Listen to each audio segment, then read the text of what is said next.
देखो बच्चों, ट्रांसफार्मर क्या कहलाता है? ट्रांसफार्मर जो होता है यह उच्च वोल्ट की निम्न धारा को निम्न वोल्ट की उच्च धारा में बदलता है तथा निम्न वोल्ट की उच्च धारा को उच्च वोल्ट की निम्न धारा में भी बदलता है। तो जो थोड़ा ध्यान रखिए कि जब वोल्टेज उच्च होगा तो करंट निम्न होगी, इसीलिए कि शक्ति इसमें समान होती है। तो शक्ति का सूत्र होता है P बराबर वी आई, तो Vp इंटू आई पी बराबर Vs इंटू आई एस, ये होता है। तो शक्ति तभी समान होगी जैसे किसी में वोल्टेज अधिक है तो करंट निम्न है, करंट का मान कम है, जिससे कि दोनों का गुणनफल बाद वाले के बराबर भी बराबर हो। बाद वाले में यदि वोल्टेज कम है तो करंट उच्च होगी। तो इसी प्रकार से इसके लिए यह उच्च वोल्ट की निम्न धारा को निम्न वोल्ट की उच्च धारा में तथा उल्टा भी, उल्टा का मतलब निम्न वोल्ट की उच्च धारा को उच्च वोल्ट की निम्न धारा में बदलता है। इसे वोल्टेज के आधार पर इसका डिवाइडेशन करते हैं। जैसे यह उच्च वोल्ट को निम्न वोल्ट में बदलता है तो इसे कहते हैं अपचायी transformer, step down transformer. Down कर देता है, किसको डाउन कर देता है? वोल्टेज को। और जो दूसरा वाला है जो निम्न वोल्ट की उच्च धारा को उच्च वोल्ट की निम्न धारा में बदलता है, इसका मतलब यह हुआ कि यह निम्न वोल्ट को उच्च वोल्ट में बदलता है, तो वोल्टेज के मान को बढ़ाता है, इसीलिए इसे उच्चाई ट्रांसफार्मर कहते हैं। स्टेप अप ट्रांसफार्मर ये कहलाता है, स्टेप अप ट्रांसफार्मर,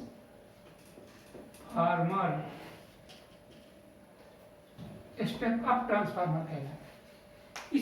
ये इसकी परिभाषा होती है। अब इसको मैंने जरा स्पष्ट शब्दों में अच्छी तरह से लिखा है क्रमबद्ध तरीके से।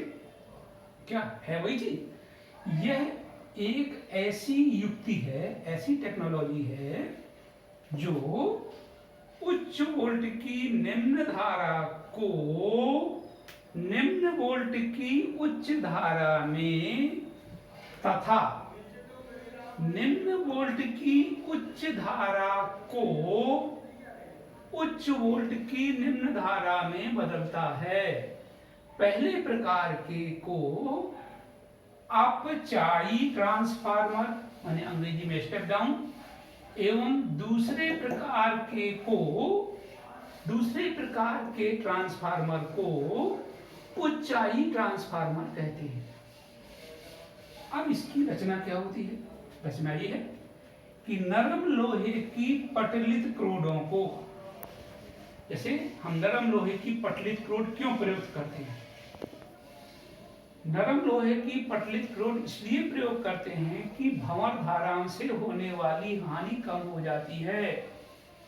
पहला काम पटलित क्रोड प्रयोग करने का काम यह है कि इससे भंवर धाराओं से होने वाली हानि कम हो जाती है। दूसरा काम नरम लोहा प्रयोग करते हैं, इसीलिए इसमें शैथिल्य ह्रास कम होता है, इसीलिए नरम लोहा प्रयोग करते हैं और पटलित क्रोड प्रयोग करते हैं। नरम लोहे से शैथिल्य ह्रास कम होता है, पटलित क्रोडें प्रयोग करने से भंवर धाराओं से होने वाली हानि कम हो जाती है। तो यही इसकी रचना होती है। नरम लोहे की आयताकार, ये देखिए आयताकार, या बाजार में देखा होगा वृत्ताकार, घरों में होता है वृत्ताकार पटलित क्रोडों को, पतली पतली पत्तियों को, जिसे हम पटलित क्रोड कहते हैं, को वार्निश द्वारा पृथक कर, उसको वार्निश में डुबो देते हैं, फिर सुखाते हैं और फिर एक दूसरे के ऊपर रख देते हैं। वार्निश द्वारा पृथक कर एक दूसरे के ऊपर रखते हैं। वार्निश से सेपरेट कर लिया और जब सूख गया तो एक दूसरे के ऊपर रखते हैं। इसमें एक ओर कम फेरे के मोटे तांबे के तार की कुंडली तथा दूसरी ओर पतले तांबे के तार की अधिक फेरों वाली कुंडली लपेटते हैं। अब मोटे हैं इसलिए इसको दूसरी बार कर देना हुआ। इसमें एक और मोटे तांबे के तार की कम फेरों वाली कुंडली तथा दूसरी ओर पतले तांबे के तारों की अधिक फेरों वाली कुंडली होती है। देखो ये एक और मोटे तांबे के तार की कम फेरों वाली कुंडली, दूसरे पतले तांबे के तार की अधिक फेरों वाली कुंडली होती है।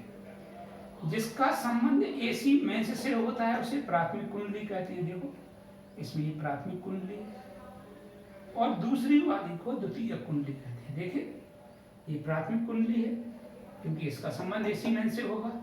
इसमें ये प्राथमिक कुंडली है, इसका संबंध एसी मेंस से होगा, एक दूसरे के ऊपर रखते हैं। इसमें एक और मोटे तांबे के तार की कम फेरों वाली कुंडली किसी में भी तथा दूसरी ओर पतले तांबे के तारों की अधिक फेरों वाली कुंडली लपेटते हैं। जिसका संबंध एसी मेंस से होता है, बोर्ड से होता है, उसे प्राथमिक कुंडली कहते हैं और दूसरी वाली को द्वितीयक कुंडली कहते हैं। चित्र 1 है। अब आता है इसका सिद्धांत क्या है। यह अन्योन्य प्रेरण के सिद्धांत के आधार पर आधारित है। अन्योन्य प्रेरण का सिद्धांत क्या कहलाता है जरा पहले समझो, फिर मैं बताऊंगा मैंने क्या लिखा है। जब प्राथमिक कुंडली में प्रत्यावर्ती धारा प्रवाहित कराते हैं तो आप जानते ही हो प्रत्यावर्ती धारा इस तरह से बदलती रहती है। तो जब प्राथमिक कुंडली में प्रत्यावर्ती धारा प्रवाहित कराते हो तो इससे गुजरने वाले चुंबकीय फ्लक्स में परिवर्तन होता है। क्योंकि प्रत्यावर्ती धारा कहने की जरूरत नहीं है कि ये बदलती है, उसका प्रत्यावर्ती धारा ही नाम है, इसलिए वो तो बदलती ही रहती है। इसलिए सिर्फ इतना कहना होगा कि जब प्राथमिक कुंडली में प्रत्यावर्ती धारा प्रवाहित कराते हैं तो इससे गुजरने वाले चुंबकीय फ्लक्स में परिवर्तन होता है। चूंकि इसी नरम लोहे की पटलित क्रोडों के ऊपर द्वितीयक कुंडली लिपटी है, इसीलिए जितना चुंबकीय फ्लक्स में परिवर्तन प्राथमिक कुंडली में होता है उतना ही चुंबकीय फ्लक्स में परिवर्तन द्वितीयक कुंडली में होता है। जिसके कारण द्वितीयक कुंडली में एक प्रेरित विद्युत वाहक बल उत्पन्न होता है। यही प्रत्यावर्ती वोल्टेज होता है। यही मैंने इसमें लिखा है। यह अन्योन्य प्रेरण पर आधारित है, किस सिद्धांत पर आधारित है। जब प्राथमिक कुंडली में प्रत्यावर्ती धारा प्रवाहित कराते हैं तो इससे गुजरने वाले चुंबकीय फ्लक्स में परिवर्तन होता है। चूंकि इसी नरम लोहे की पटलित क्रोड के दूसरी ओर पटलित क्रोड पर द्वितीयक कुंडली लिपटी है, इसीलिए इतना ही चुंबकीय फ्लक्स में परिवर्तन द्वितीयक कुंडली में होता है, जिससे द्वितीयक कुंडली में एक प्रेरित विद्युत वाहक बल उत्पन्न होता है। इस द्वितीयक कुंडली और एक प्रेरित विद्युत वाहक बल में पढ़ चुके हो आप प्रत्यावर्ती में। प्रेरित विद्युत वाहक बल प्रत्यावर्ती रूप से बदलता है, वही प्रत्यावर्ती वोल्टेज कहलाता है। हमने माना कि यदि dt समय में प्रत्येक फेरे के चुंबकीय फ्लक्स में परिवर्तन d फाई है, इसके dt समय में चुंबकीय फ्लक्स में परिवर्तन d फाई है और इसके भी चुंबकीय फ्लक्स में dt समय में परिवर्तन प्रत्येक फेरे में d फाई है, तो सब में कंबाइन माना। यदि dt समय में प्रत्येक फेरे के चुंबकीय फ्लक्स में परिवर्तन d फाई है, क्योंकि आपने पढ़ाई है कि जितना चुंबकीय फ्लक्स में परिवर्तन होता है इसमें होता है उतनी इसमें होता है, जितने समय में इसमें होगा उतनी समय में उसमें होगा। तो इसलिए dt समय में प्रत्येक फेरे में चुंबकीय फ्लक्स में परिवर्तन d फाई है। प्राथमिक कुंडली में फेरों की संख्या np, n होती है number of turns, p means primary coil, np माने number of turns in primary coil. तो प्राथमिक कुंडली में फेरों की संख्या np और द्वितीय कुंडली में फेरों की संख्या ns है। द्वितीय कुंडली में फेरों की संख्या ns है। यहां मैं फेरों की संख्या लिखना भूल गया। फेरों की संख्या ns है। ns माने number of turns in secondary coil. द्वितीय कुंडली में फेरों की संख्या ns है। तो फैराडे के विद्युत चुंबकीय प्रेरण संबंधी नियम से प्राथमिक कुंडली में प्रेरित विद्युत वाहक बल EP बराबर -np × d∅dt, समीकरण नंबर 1। द्वितीय कुंडली में प्रेरित विद्युत वाहक बल ES बराबर -ns × d∅dt, समीकरण नंबर 2। अब इसको और आगे दूसरे बोर्ड में पढ़ाता हूं। देखो पिछले वाले में आपने पढ़ा था EP बराबर minus N P into D five बटे डी टी समीकरण नंबर 1 और द्वितीय कुंडली में प्रेरित विद्युत भाग बल ES बराबर minus N S into D five बटे डी टी समीकरण नंबर 2 ये आप पढ़ चुके हैं। तो हम अब समीकरण 2 में समीकरण 1 से भाग दे देंगे तो ये हो जाएगा ES बटे EP बराबर अभी माइनस माइनस सब कट जाएंगे NS इंटू डी फाइव बटे D T whole upon NP into D five upon D T, D five बटे डी टी से डी फाइव बटे डी टी कट जाएगा, NS बटे ये हो जाएगा NP, NS बटे NP हो जाएगा। अब यही तो आपने पढ़ा था, प्रेरित विद्युत वाहक बल ही प्रत्यावर्ती वोल्टेज कहलाता है। तो ES की जगह VS लिख दीजिए, EP की जगह VP लिख दीजिए। तो ES बटे EP बराबर VS बटे VP बराबर NS बटे NP समीकरण नंबर 3। ट्रांसफार्मर की विशेषता होती है, आपने पढ़ा उच्च वोल्ट की निम्न धारा को निम्न वोल्ट की उच्च धारा में बदलता है। इसका मतलब है ट्रांसफार्मर में शक्ति समान होती है और शक्ति P बराबर VI होती है, माने शक्ति बराबर वोल्टेज गुणा करंट। तो प्राथमिक कुंडली में शक्ति बराबर द्वितीय कुंडली में शक्ति, ट्रांसफार्मर में शक्ति समान होती है। जितनी शक्ति प्राथमिक कुंडली में होगी उतनी ही द्वितीय कुंडली में होगी। तो P बराबर VI होता है, तो VP into IP voltage into current in primary coil. तो VP into IP is equals to VS into IS voltage into second voltage in secondary into current in secondary, जिससे कि वोल्टेज इंटू करंट बराबर बना रहे। जब voltage उच्च होगा तो करंट निम्न होगी, जिससे गुणनफल बराबर बना रहे। और वोल्टेज निम्न उच्च होगा निम्न होगा तो करंट भी उच्च होगी, जिससे इन दोनों का गुणनफल बराबर बना रहे। इसलिए परिभाषा में इसका ध्यान रखते हैं कि उच्च वोल्ट की निम्न धारा को निम्न वोल्ट की उच्च धारा जब और वोल्टेज के आधार पर इसका नाम रखा गया है ऊंचाई अपचाई ट्रांसफार्मर। तो VS बटे VP बराबर हो जाएगा IP बटे IS। तो ये मान हम समीकरण 3 से, एक से नहीं, ये समीकरण 3 से हो जाएगा। तो समीकरण 3 में जो VS बटे VP है इसको हम IP बटे IS के बराबर लिखेंगे। तो VS बटे VP बराबर IP बटे IS बराबर NS बटे NP। देखो NS बटे NP बराबर स्मॉल r, समीकरण नंबर 4। स्मॉल r को परिमाण अनुपात कहते हैं। अब आता है ऊंचाई ट्रांसफार्मर क्या होता है, जो निम्न वोल्ट को उच्च वोल्ट में बदल दे। इसका मतलब सेकेंडरी में वोल्टेज उच्च हो, अर्थात VS बड़ा होना चाहिए VP से। तो VS बड़ा होगा VP से, इसका अंश बड़ा होगा R से, तो इसका भी अंश बड़ा होगा R से। तो NS बड़ा होगा NP से, NS बड़ा होगा NP से। जब NS NP से बड़ा होगा तो R का मान 1 से अधिक होगा। चित्र 2 में इसमें देखो, इस चित्र 2 में द्वितीय कुंडली में फेरों की संख्या अधिक है प्राथमिक कुंडली की अपेक्षा। NS बड़ा है NP से, इसलिए इसे ऊंचाई ट्रांसफार्मर कहते हैं। तो ऊंचाई ट्रांसफार्मर में द्वितीय कुंडली में फेरों की संख्या अधिक होती है। अब आते हैं अपचाई ट्रांसफार्मर के लिए।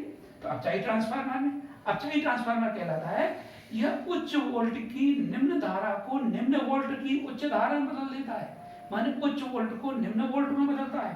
तो इसका मतलब यह हुआ कि उच्च वोल्ट को निम्न वोल्ट में बदलता है, माने सेकेंडरी में जो वोल्टेज होना चाहिए वो लो होना चाहिए, निम्न होना चाहिए। माने VS should be less than VP, VS का मान VP से कम होना चाहिए और VS का मान VP से कम तभी होगा जब NS का मान NP से कम हो। NS माने द्वितीय कुंडली में फेरों की संख्या NP से कम हो, अर्थात जब NS का मान NP से कम होगा तो R का मान 1 से कम होगा। तो अपचाई ट्रांसफार्मर में R का मान 1 से कम होगा। इस चित्र 2 में देखिए NS is less than NP। तो ये परिणाम अनुपात कभी कभी टिक लगाने के लिए भी आ सकते हैं और ये परीक्षा में आते हैं। अब इसकी हानियां मैं समझाता हूँ। नेक्स्ट है ऊर्जा क्षय। ऊर्जा क्षय 5 प्रकार का होता है। ताम्र या कॉपर क्षय, भंवर धाराएं, शिथिल ह्रास, गुंजन क्षय, फ्लक्स निसरण। अब ताम्र या कॉपर क्षय क्या कहलाता है, आपने पढ़ा है कि एक ओर मोटे तांबे के तार की अधिक फेरों वाली कुंडलियां लपेटते हैं, दूसरी ओर पतले तांबे के तारों की अधिक, एक ओर मोटे तांबे के तारों की कम फेरों वाली कुंडली और दूसरी ओर पतले तांबे के तारों की अधिक फेरों वाली कुंडली लपेटते हैं। इसका मतलब तांबे के तार हैं, चाहे मोटे हों या पतले हों, तो उनमें कुछ ना कुछ प्रतिरोध अवश्य होता है, जिसके कारण ऊर्जा ऊष्मा के रूप में नष्ट हो जाती है। तो तांबे के तारों में कुछ ना कुछ प्रतिरोध अवश्य होता है, जिसमें ऊर्जा ऊष्मा के रूप में नष्ट हो जाती है। इसलिए आप देखो अपने घरों के बाहर जो ट्रांसफार्मर लगा होता है उसमें तेल भरा होता है, जिससे कि ऊर्जा जब ऊष्मा के रूप में नष्ट हो तो तेल में वो ऊष्मा आ जाती है और ट्रांसफार्मर की जो पतली पटलित क्रोडें हैं वो जलती नहीं है। भंवर धाराएं, पटलित क्रोडें प्रयोग करने से भंवर धाराओं से होने वाली हानि कम हो जाती है। नहीं तो पटलित क्रोडन नहीं प्रयोग करेंगे, टुकड़ा प्रयोग करेंगे तो जैसी प्रत्यावर्ती धारा प्रवाहित कराओगे भंवर धाराएं इतनी प्रबल हो जाएंगी कि वो जो पटलित क्रोडन जो नरम लोहे का टुकड़ा है वो लाल तख्त हो जाएगा, तुरंत जल जाएगा, 2 मिनट के अंदर ट्रांसफार्मर जल जाएगा, खत्म हो जाएगा। इसीलिए पटलित क्रोडों से भंवर धाराओं से होने वाली हानि कम हो जाती है। शैथिलह्रास, इसमें नरम लोहा प्रयोग करते हैं तो नरम लोहे में शैथिलह्रास कम होता है, तो इसलिए इन तीनों ह्रासों को रोकने के लिए हम उसमें तेल भरते हैं कि मतलब रुकता नहीं है, कम होता है। जैसे ऊर्जा उत्पन्न होगी, ऊष्मा उत्पन्न होगी तो जलने का डर रहेगा, ऊष्मा उसमें आ जाएगी। इससे कुछ भंवर धाराओं से हानि होगी, कम होगी, पर वो भी ऊष्मा के रूप में नष्ट हो जाएगी, वो तेल में आ जाएगी। शैथिलह्रास में भी कुछ न कुछ लॉस होगा ऊर्जा का, तो ये हानियां हैं। गुंजन 6, जब ट्रांसफार्मर में करंट बहती है तो कुछ ना कुछ ध्वनि उत्पन्न होती है, तो इससे जो विद्युत ऊर्जा है वो ध्वनि ऊर्जा के रूप में खर्च हो जाती है, नष्ट हो जाती है। प्रत्यावर्ती धारा जब ट्रांसफार्मर में बहती है तो ध्वनि उत्पन्न होती है, जिससे कुछ ना कुछ ऊर्जा ध्वनि ऊर्जा के रूप में नष्ट होती है। फ्लक्स निसरण, आदर्श स्थिति में आपने पढ़ा कि यह अन्योन्य प्रेरण के सिद्धांत पर आधारित है। जितना चुंबकीय फ्लक्स में परिवर्तन प्राथमिक कुंडली में होता है उतना ही द्वितीयक कुंडली में होता है। ये तो आदर्श स्थिति में है, पर व्यवहार में जितना चुंबकीय फ्लक्स में परिवर्तन प्राथमिक कुंडली में होता है उतना द्वितीयक में नहीं होता, कुछ ना कुछ लीक अवश्य हो जाता है। इसी को फ्लक्स निसरण कहते हैं, फ्लक्स का लीकेज कहते हैं। चुंबकीय फ्लक्स लीक हो गया, यही लिखा है। आदर्श स्थिति में जितना चुंबकीय फ्लक्स में परिवर्तन प्राथमिक कुंडली में होता है उतना ही द्वितीयक कुंडली में होता है, जबकि व्यवहार में कुछ ना कुछ चुंबकीय फ्लक्स अवश्य लीक हो जाता है, जिससे द्वितीयक कुंडली में चुंबकीय फ्लक्स में परिवर्तन प्राथमिक कुंडली की अपेक्षा कम होता है। अब आता है दक्षता।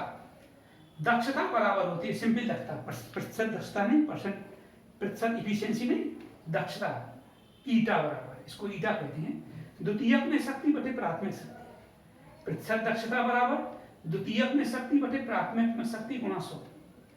अब मैं समझाऊंगा आपको ट्रांसफार्मर की उपयोगिता, जरा ध्यान से समझिए आप, और इसको आप अपने घर में जैसा मैं पढ़ाऊंगा वैसा ही आप लिखोगे।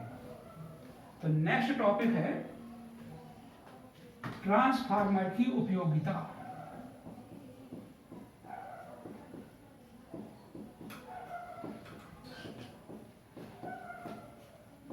उपयोगिता,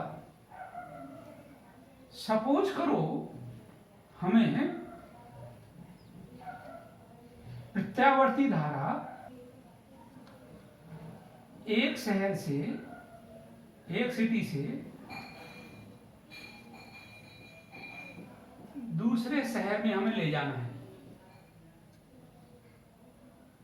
इसकी कुछ दूरी है, जो भी समझो आप, कुछ दूरी है, सपोज करो 20 किलोमीटर दूरी है, कुछ भी है, और ये 220 वोल्ट की लाइन जाती है, और दूसरे शहर में 100 परिवार है, 100 परिवार है। प्रत्येक परिवार के पास 1 किलोवाट का कनेक्शन है। प्रत्येक परिवार के पास 1 किलोवाट का, 1 किलोवाट का कनेक्शन है। तो खर्च विद्युत बराबर होगी, खर्च विद्युत 100 गुणा 1 किलोवाट बराबर 100 गुणा 1000 वाट बराबर 10⁵ वाट। प्रवाहित धारा I = P/V। तो ये 220 न मान के हम 200 ही मानते हैं, सुविधा हो जाती है।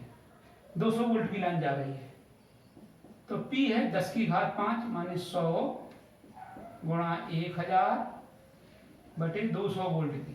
1 0 2 0 और ये 5 बार कट गया, तो 500 एम्पियर की धारा बहेगी तारों में।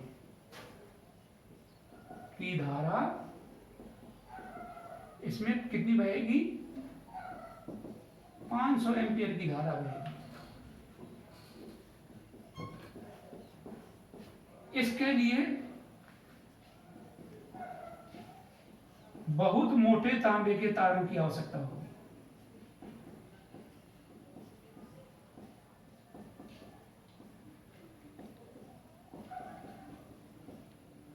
जिससे खर्च अधिक आएगा। यदि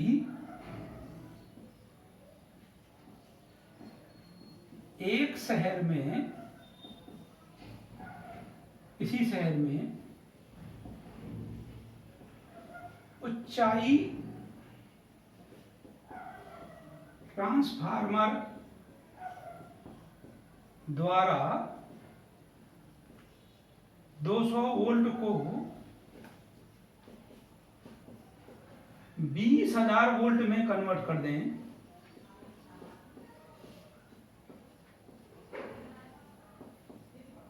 बदलें, तो धारा I बराबर P अपॉन V, P वही है 100 गुणा 1000 बटे